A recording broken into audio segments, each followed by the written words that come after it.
Everyone, welcome back my channel simplify seated में आप सभी का बहुत बहुत स्वागत है। आज की वीडियो में हम लोग देखेंगे ईवीएस। क्या देखेंगे? ईवीएस यानी पर्यावरण अध्ययन। ये चाहे आपका सी टेट हो, यूपी टेट हो, केवीएस हो, सुपर टेट हो, कोई भी टेट हो, सब में इस टॉपिक से क्वेश्चन ज़रूर देखने को मिलते हैं। जो आज का हमारा टॉपिक है परिवार और मित्र यानी फैमिली एंड फ्रेंड। ये पूरा टॉपिक एनसीईआरटी पर आधारित होगा। इस टॉपिक से एक या उससे भी अधिक क्वेश्चन देखने को ज़रूर मिलते हैं। तो आइए देखते हैं। सबसे पहले हम लोग देखते हैं परिवार के क्या होता है, परिवार क्या होता है, फिर उसका अर्थ देखेंगे, फिर उसकी विशेषताएं, उसके बाद उसके प्रकार भी देखेंगे, फिर प्रीवियस ईयर में जो क्वेश्चन आए हुए हैं वो भी इस वीडियो में हम लोग सॉल्व करेंगे। ओके, तो सबसे पहले हम लोग देखते हैं फैमिली यानी परिवार है क्या। परिवार सामाजिक संगठनों में से सबसे महत्वपूर्ण, सर्वव्यापी एवं प्राथमिक सामाजिक संगठन का समूह है। बालक की प्रथम पाठशाला परिवार होता है। जैसे ये क्वेश्चन बहुत बार पूछा गया है कि बालक की प्रथम पाठशाला क्या होता है, तो जो बालक की प्रथम पाठशाला होती है वो परिवार होती है। सबसे पहले जो बालक होता है परिवार से ही सब कुछ सीखना स्टार्ट करता है, उसके बाद वो समाज से, फिर वो विद्यालय जाना स्टार्ट करता है। सामाजिक सांस्कृतिक के हस्तांतरण तथा सामाजिक नियंत्रण से भी परिवार की महत्वपूर्ण भूमिका होती है। परिवार प्राथमिक सामाजिकरण है। क्वेश्चन कई बार पूछा गया कि प्राथमिक एजेंसी, कहीं कहीं आप लोगों को एजेंसी देखने को मिलेगी, कहीं कहीं सामाजिकरण देख रहे कि परिवार कैसी सामाजिक एजेंसी है या कैसी प्रथम पाठशाला है या द्वितीय पाठशाला है या तृतीय। तो जो परिवार है वो प्रथम पाठशाला है बच्चे की। ओके, अब आगे देखिए परिवार का अर्थ एवं परिभाषा। परिवार शब्द अंग्रेजी शब्द फैमिली का हिंदी रूपांतरण है। फैमिली शब्द की उत्पत्ति लैटिन शब्द के फैमिलियस से हुई है। फैमिलियस शब्द जो प्रायः एक ऐसे समूह से प्रस्तुत होता है इसमें माता पिता बच्चे आदि शामिल होते हैं। परिवार की विशेषताएं देखिए। विवाह, प्रजनन यानी विवाह होना, फिर बच्चे होना, एक सामान्य निवास स्थान अपना बनाना यानी घर बनाना, पारस्परिक आर्थिक बंधन, परिवार के सदस्यों में उत्तरदायित्व की भावना, ये परिवार की प्रमुख विशेषताएं हैं। अब परिवार के प्रकार देखिए। परिवार दो प्रकार के होते हैं, एक होता है एकल परिवार, दूसरा होता है संयुक्त परिवार यानी न्यूक्लियर परिवार, ज्वाइंट परिवार। अब आप लोग दोस्तों कमेंट करके बताइए कि आप किससे कैसे परिवार में रहते हैं, संयुक्त परिवार में या एकल परिवार में।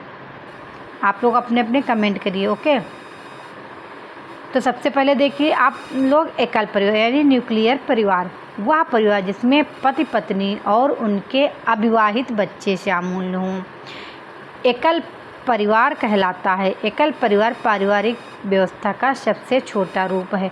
इसमें केवल उन, जैसे कहावत नहीं है हम दो हमारे दो, माता पिता और उनके अविवाहित बच्चे जिनकी शादी ना हुई हो उसे एकल परिवार कहते हैं।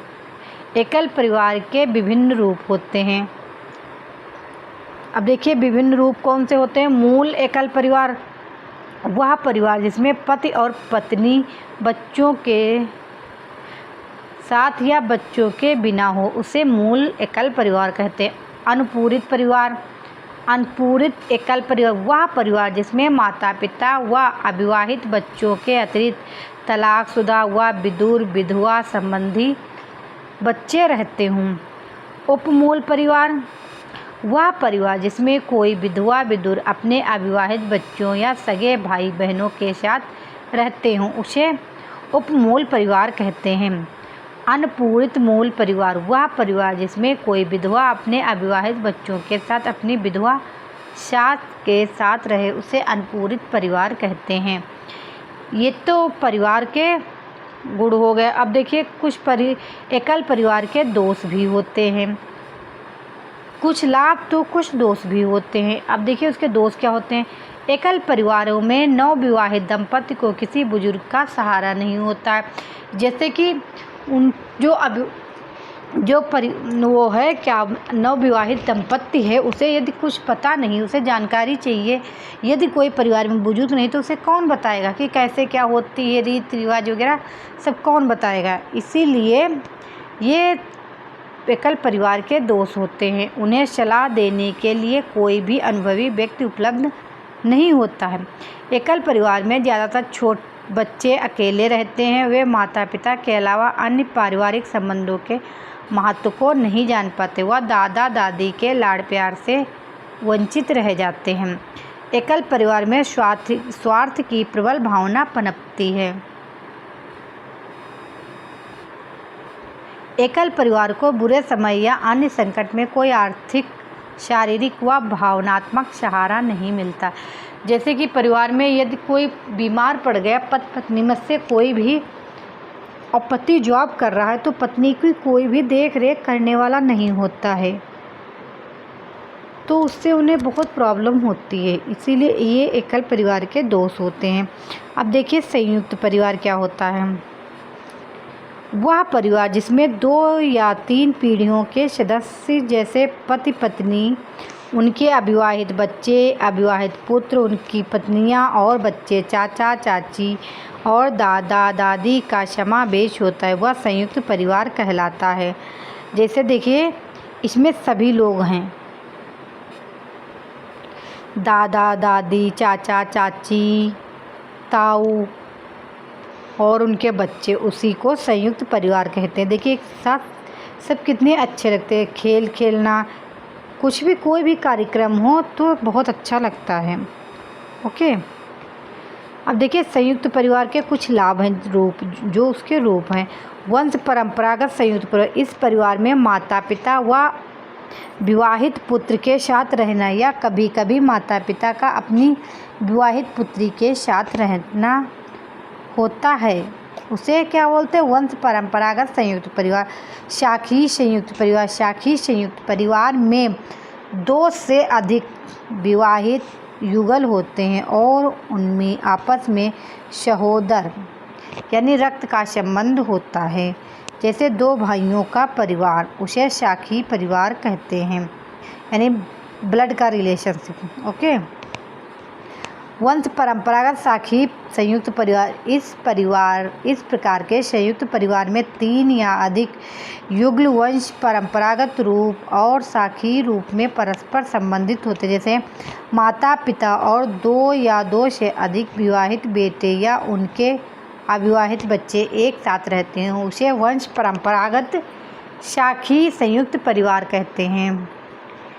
ये क्वेश्चन सीटेट में ज़्यादातर पूछे जाते हैं, इसीलिए इसकी व्याख्या जानना आप लोगों को बहुत ज़रूरी है, क्योंकि उसमें बहुत लॉन्ग क्वेश्चन आते हैं।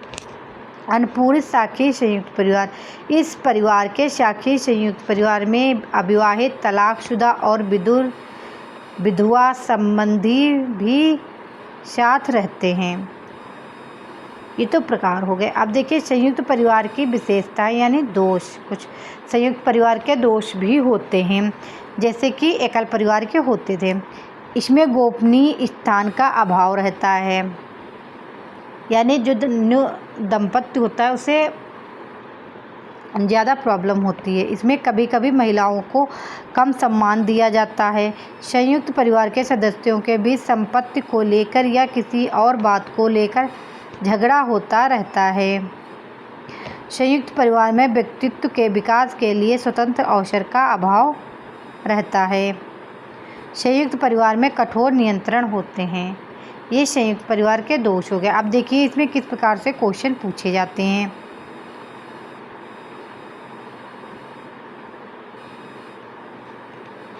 निम्नलिखित में से क्या पर्यावरण अध्ययन को सीखने का सबसे प्रभावशाली संसाधन है? परिवार के सदस्य, समुदाय के सदस्य, समाचार पत्र, कक्षा। तो आप लोग कमेंट करके बताइए इस क्वेश्चन का राइट आंसर क्या होगा। केवल डी गलत है, सी और डी। समाचार पत्र कैसे हो सकता? समुदाय के सदस्य भी होंगे, परिवार के भी सदस्य होंगे, समाचार पत्र कक्षा का इसमें कोई महत्व ही नहीं, इसीलिए ए बी सी यानी तीनों सही है।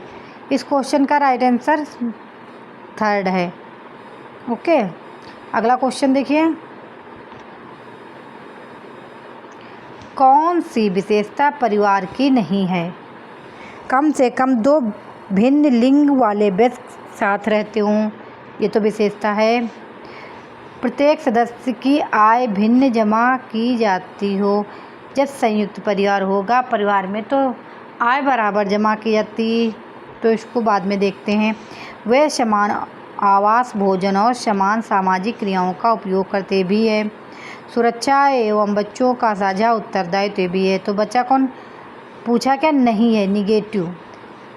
तो सेकेंड यानी क्वेश्चन का राइट आंसर जो है सेकेंड। प्रत्येक सदस्य की आय भिन्न जमा की जाती है जबकि समान जमा की जाती है, इसीलिए नंबर 2 इस क्वेश्चन का राइट आंसर है। अगला क्वेश्चन देखिए, मानव समूह की सबसे छोटी इकाई क्या है? परिवार, मोहल्ला, धाड़ी बोला जाता है गांव। तो मोहल्ला तो बड़ा हो गया, गांव भी बड़ा हो गया, दाढ़ी भी बड़े हो गए। तो इस क्वेश्चन का जो राइट आंसर है परिवार, यानी परिवार मानव समूह की सबसे छोटी इकाई है। फर्स्ट इस क्वेश्चन का राइट आंसर है। संयुक्त परिवार उसे कहेंगे जिसमें परिवार की 3 पीढ़ियां साथ रहती हों, सही है। माता पिता, दादा दादी और अविवाहित बच्चे एक साथ रहते हुए भी सही है। उक्त पहला और दूसरा दोनों, माता पिता एवं अविवाहित बच्चे। तो इस क्वेश्चन का जो राइट आंसर है यानी दोनों सही हैं। 3 पीढ़ियाँ के लोग एक साथ रहते हों, दादा दादी, चाचा चाची, अविवाहित बच्चे सब रहते हो, तो उसी को संयुक्त परिवार बोलते हैं। यानी थर्ड इस क्वेश्चन का राइट आंसर है। ओके, अगला क्वेश्चन देखिए, ये रहा आपकी स्क्रीन पे। वह परिवार जिसमें दादा, माता पिता, चाचा चाची और बच्चे सभी एक साथ रहते हों उसे क्या कहते हैं या क्या कहलाता है? एकल परिवार नहीं है, संयुक्त परिवार, विस्तारित परिवार, मात्र सत्तात्मक नहीं है, विस्तारित नहीं, बचा गया संयुक्त, यानी सेकेंड इस क्वेश्चन का राइट आंसर है। ऐसे भी आप लोग इस क्वेश्चन का राइट आंसर निकाल सकते हैं। जो ना समझ में उसे आप लोग क्रॉस कर दे तो अपने आप निकल जाता है।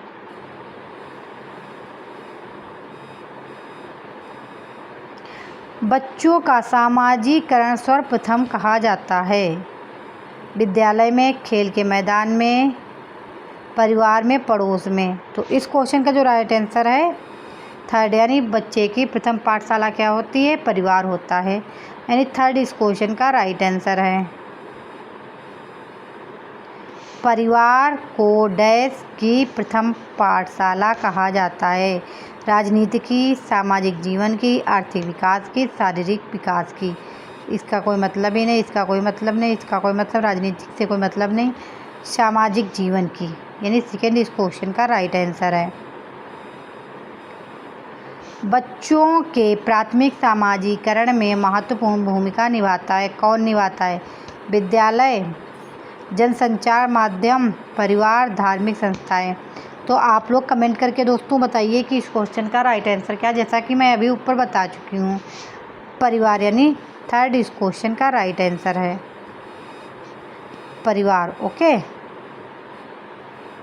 अगला क्वेश्चन ये रहा आपकी स्क्रीन में। निम्नलिखित में कौन परिवार के अनिवार्य कार्यों में शामिल है? शैक्षिक कार्य, आर्थिक कार्य, सुरक्षात्मक कार्य, उक्त सभी। तो शैक्षिक कार्य भी शामिल होते हैं, आर्थिक कार्य भी, सुरक्षात्मक, यानी 4 इस क्वेश्चन का राइट आंसर है। ओके, ये आज की सीरीज का लास्ट क्वेश्चन था। अब आप लोग कमेंट करके बताइए कि आज की वीडियो कैसी लगी। यदि आप लोगों को अच्छी लग रही है और समझ में आ रही तो आप लोग मेरे चैनल को लाइक एंड शेयर करिए। और आप लोग ये भी कमेंट करके बताइए कि आप लोग किस प्रकार के परिवार में रह रहे हैं, संयुक्त या एकल। Okay, thank you. Next video में नेक्स्ट टॉपिक के संग फिर मिलती हूँ। तब तक आप लोग ख्याल रखिए और पढ़ते रहिए।